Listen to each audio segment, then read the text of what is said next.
Breaking news, Real Madrid's secret midfield weapon has just been discovered. For the past couple of years, Toni Kroos and Luka Modric have been the two standout names down the middle for Madrid, until this guy came along and changed everything.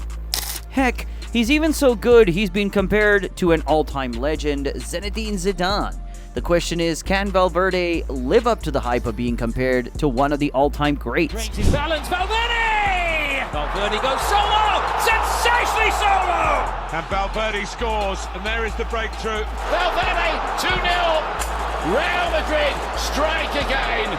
Growing up was difficult for Valverde. He came from a low-income family who had to fight their way through poverty, but Valverde had found a way to escape his reality early on. Football! The dude played the game everywhere, in the streets with his buddies or at home with his family. And by age 9, Valverde got the first big break of his career.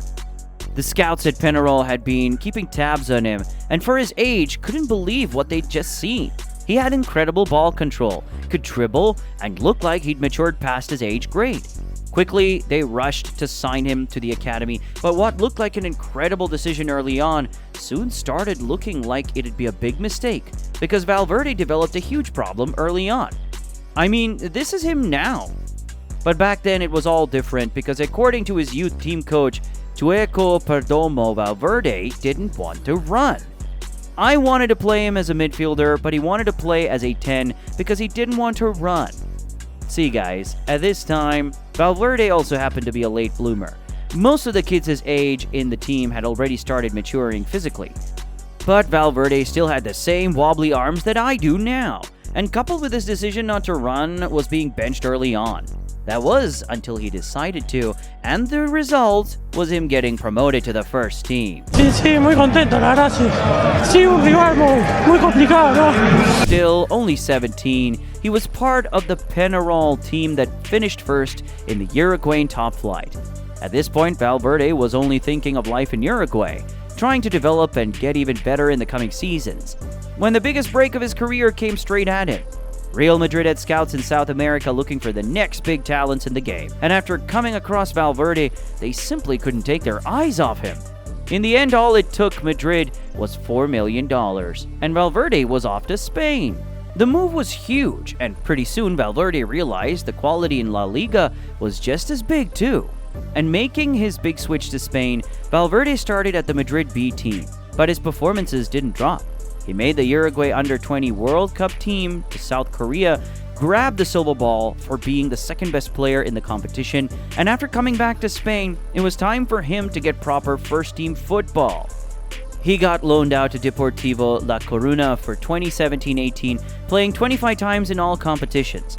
And at his return at the start of 2018-19, Madrid's new head coach, Julian Lopetegui, decided he'd seen enough, and that it was time for Valverde to mix it up with the first team. Valverde played 25 times in all competitions for Madrid in the 2018-19 season, and straight away the most popular attribute was on display: his versatility. He was used on the left hand of midfield as a central midfielder and a defensive midfielder. But the truth is, these were just the positions he lined up on the pitch. When it came to the actual game, Valverde couldn't be tied down to a particular position because he was everywhere. Valverde's big break couldn't have come at a better time too, because in March 2019, Madrid sacked Lopetegui after a series of poor performances, and his replacement was the legendary one, Zizou. See guys, towards the end of the 2018-19 season, it was no mistake that Valverde's numbers went up. Zidane loved the guy. Coming into the next season, Zidane, though, had a decision to make. He already had his midfield trio of Modric, Kroos, and Casemiro, but they weren't going to play every game in the coming season. Zidane knew he'd need midfield options on the bench, but he also had to rotate the game time too, meaning he could only afford to keep one of his sub-options. And in the end, Zidane decided to stick with Valverde. Remember when I said Zidane loved the guy? No kidding. And that's because he probably reminded Zidane of a younger version of himself. South American this time and with hair. I mean, it's only a guy with the kind of balls Zizou had back then that would have done what Valverde did in a cup final. The Spanish Super Cup final, Real Madrid versus Atletico Madrid, the Madrid derby with 5 minutes left to play. Atleti broke on the counter and Alvaro Morata was through on goal. He'd probably have missed anyway.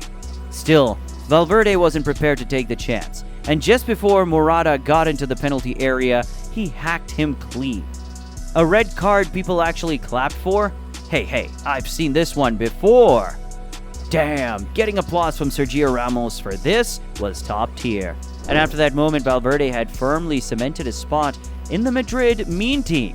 The guy was a hard worker, he could play anywhere, but most importantly, he subscribed to footballers. See guys, Florentino Perez was on a mission to build the next generation of superstars ready to dominate the game at Madrid, signing players like Vinicius Jr. and Rodrigo. But getting Valverde for only $4 million was a huge steal. The kid was a revelation. In 2020-21, Valverde's minutes increased.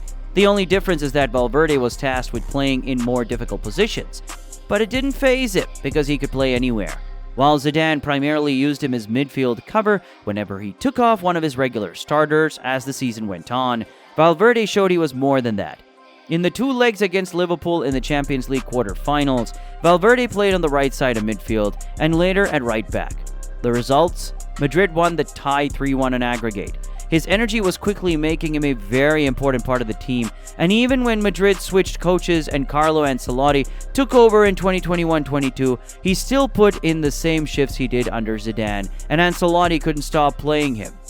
He played at right back, right midfield, center midfield, even popped up on the left hand of midfield on occasions, and played as an attacking midfielder too.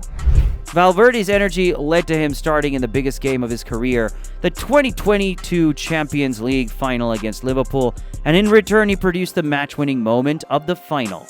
He assisted Vinicius' goal in the final and even made Virgil van Dijk switch careers mid-game. Dude thought he was an exotic dancer. See guys, in his 6 years at Madrid at this point, even though he'd become a part of the Madrid roster, Valverde couldn't nail a starting spot on the team because of these guys. Good luck trying to keep any of the three of them on the bench, but at the end of the 2021-22 season, Valverde got his big break, because with Casemiro announcing his decision to leave the club, a new slot had opened in midfield, and Valverde was determined to make it his. Add this to the fact that both Modric and Kroos were now aging, and the change in the midfield guard at Madrid was in full effect. Back to Valverde now, and under Ancelotti, Don Carlo had noticed something about Valverde everyone else had seemed to miss. What was strange last year was that he only scored 1 goal, in the Super Cup I think. If you can't get a player like that to score at least 10 goals in a season, then you should rip up your coaching badge and retire, because he has a rock of a foot. Ancelotti was left going on the line for Valverde's goal-scoring ability, and even said he'd retire if Valverde didn't bag double-digit goals in a season. Now, there was no way Valverde was going to let Ancelotti down and retire. So, on his part, he kept the bangers coming. The best season by goal contributions of his career, 12 goals and 7 assists in 56 games that season, helping Madrid win the Club World Cup with 3 goals in 2 games, the Supercopa and the UEFA Super Cup. The truth is, when it comes to Valverde, the stats don't fully show just how good and important Valverde is to this Madrid team. In 2022-23, he clocked a top speed of 36.3 kilometers in the Champions League, even faster than Kylian Mbappe. In Europe's top 5 leagues, Valverde ranks in the 98th percentile for the most progressive carries into the final third. He's an underrated machine. It's 2023-24 now, and while Jude Bellingham has been grabbing all the headlines for Madrid, Valverde has been doing all the dirty work behind the scenes. In fact, Valverde's got the most involvement in attacking sequences for Madrid this season with 84. That's more than Bellingham's got at 79. His passing accuracy has been top tier too, 91%, just behind Toni Kroos, and he has the most interceptions for Madrid this season with 41. While Valverde might not put up goal-scoring numbers from midfield like Bellingham does, he's got a level of influence on the pitch that Zizou used to have all those years back. Not exactly the same charisma on the ball. When they both get on the ball, they're like engines, you can't stop. And for Zidane, just like Valverde, the numbers were never the main thing. On the pitch, Valverde brings a lot more. Just watching him play, his energy, it's very important to this Madrid team. And he's got that trademark move of picking up the ball from deep and driving at his opponents. It's like he's got spare lungs specifically built for football. Now Valverde has matured from that kid who didn't want to run all those years back to one of the key figures in the Madrid dressing room, and a leader on the international stage too. Yep, he's now captain of the Uruguay national team, and if he keeps playing at the levels he's been showing over the years, it's only a matter of time before he becomes captain of Madrid in the future. It's definitely going to happen. Ramos, Benzema, Marcelo, and every famous Madrid captain you can think of in the past have all done the one thing Valverde did early on. They hit that subscribe button to footballers. See you next time.